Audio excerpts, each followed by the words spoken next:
El Fondo Monetario Internacional (FMI) prevé una crisis muy profunda por el coronavirus a nivel mundial, la peor desde la Gran Depresión de los años 30 del pasado siglo. Según Rafael Hidalgo, las perspectivas son específicamente oscuras. Desde que se inició el gobierno de Pedro Pablo Kuczynski y Martín Vizcarra, la deuda pública ha aumentado en 55.000 millones de soles, es decir, nada menos que 17.000 millones de dólares. Esto pese a que en este mismo periodo de 3 años ha tenido que desembolsar por deuda pública la suma de 20.000 millones para estar en grado de inversión A3 de Moody's y BBB+. Según cifras del Banco Central de Reservas BCR, el gobierno del presidente Martín Vizcarra recibió una deuda pública de alrededor de 142.000 millones en julio del 2016 y la ha incrementado a casi 197.000 millones hasta agosto del 2019. Recuperar la normalidad es un término relativo. Es imposible que volvamos a la situación anterior a la pandemia sin una vacuna o una inmunidad generalizada. Una vez que acabe el confinamiento, la vuelta a la normalidad económica será de manera gradual, todo entre grandes medidas de higiene y seguridad, evitando las aglomeraciones y comprobando semana tras semana los contagios para evitar un rebrote. Estas medidas van a suponer un gran reto para numerosos negocios, con aforos limitados en restaurantes y bares, conciertos, museos, universidades, colegios, etc., con su respectivo impacto en los resultados empresariales, por lo que es posible que pasemos varios meses en una situación como la que hemos descrito anteriormente, con su respectivo impacto económico. No volveremos al mismo escenario económico que antes de la pandemia. La vuelta a la normalidad económica tardará más tiempo. Atravesaremos una gran crisis que tardaría mucho tiempo en recuperarse. Esto es el escenario económico más sobrio e implicaría fuertes cambios económicos y sociales. Las familias comprarán bienes y servicios a las empresas que a su vez pagan, entre otras cosas, los salarios a los trabajadores. El Estado, por su parte, redistribuye mediante los impuestos el gasto público. Todo es un círculo y está interrelacionado. La prioridad del Estado en este momento es mantener funcionando este flujo circular, lo que significa conseguir que no desaparezcan las empresas y que las familias puedan seguir consumiendo bienes y servicios. A esto precisamente debe ir encaminado las medidas económicas. Si uno observa con detenimiento las cifras oficiales de la nota semanal del BCR, encuentra verdaderas sorpresas. Por ejemplo, en los 3 años del gobierno del presidente Martín Vizcarra, el Ministerio de Economía y Finanzas, MEF, ha emitido bonos soberanos en soles por la suma de 78.188 millones. Según la página web del MEF, la parte medular de esta suma, el 80%, se ha destinado a financiar el gasto corriente del presupuesto y en menor medida el apoyo a la balanza de pagos del prefinanciamiento y operación de administración de deuda intercambio, es decir, pago de burocracia y compra de bienes y servicios, un exceso de gasto donde brilla con luz propia la consultoría y otros gastos superfluos. Únicamente el 20%, o sea, la quinta parte de estos bonos, han servido para financiar proyectos de inversión pública. Dicho de otra manera, no es dinero que haya pasado bajo el puente. Este gobierno ya igualó al endeudamiento de Chile, que es el 27%.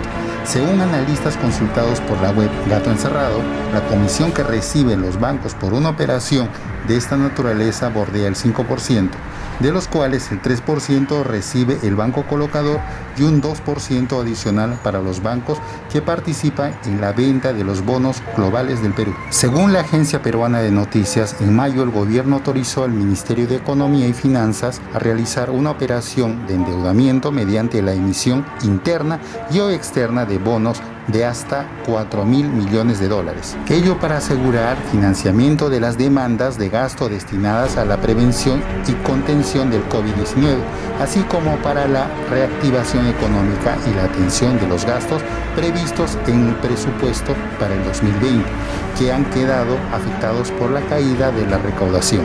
Según el decreto de urgencia 051-2020, publicado en el Diario Oficial del Peruano, la citada emisión de bonos está fuera de los montos máximos autorizados para la operación de endeudamiento externo e interno, a que se refiere el decreto de urgencia 016-2019.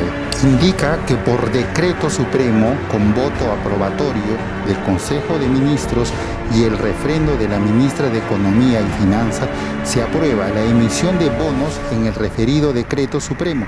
Se establecen las características generales de los bonos.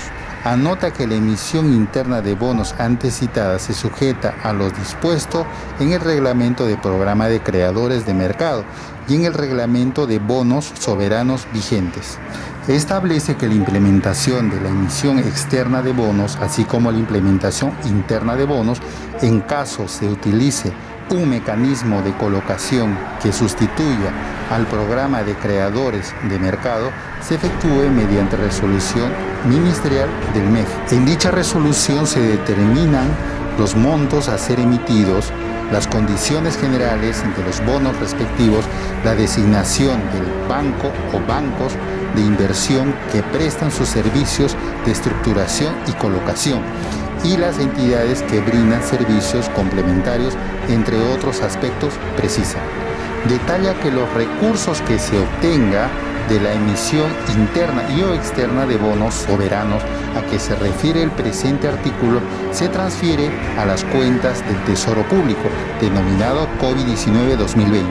El servicio de amortización, intereses, comisiones y demás gastos que ocasione la emisión interna y o externa de bonos soberanos son atendidos por el MEF, con cargo a los recursos presupuestarios asignados al pago del servicio de la deuda pública, estipula. Señala que dentro de los 30 días siguientes a la culminación de la operación del endeudamiento realizada, en el marco de este artículo, el MEF informa a la Comisión del Presupuesto y Cuenta General de la República del Congreso de la República y la Contraloría General de la República sobre las colocaciones efectuadas. En cuanto superemos esta crisis, debemos aprender y trabajar tanto en la prevención de este tipo de enfermedades como en un desarrollo económico sostenible antes de que sea demasiado tarde.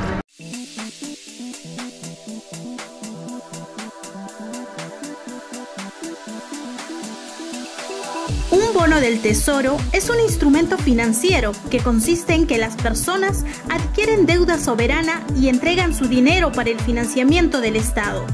A cambio, reciben un pago de intereses o rendimiento mensual de su inversión y al vencer el plazo del título, el retorno de su dinero. Por eso, se conoce como instrumento de renta fija.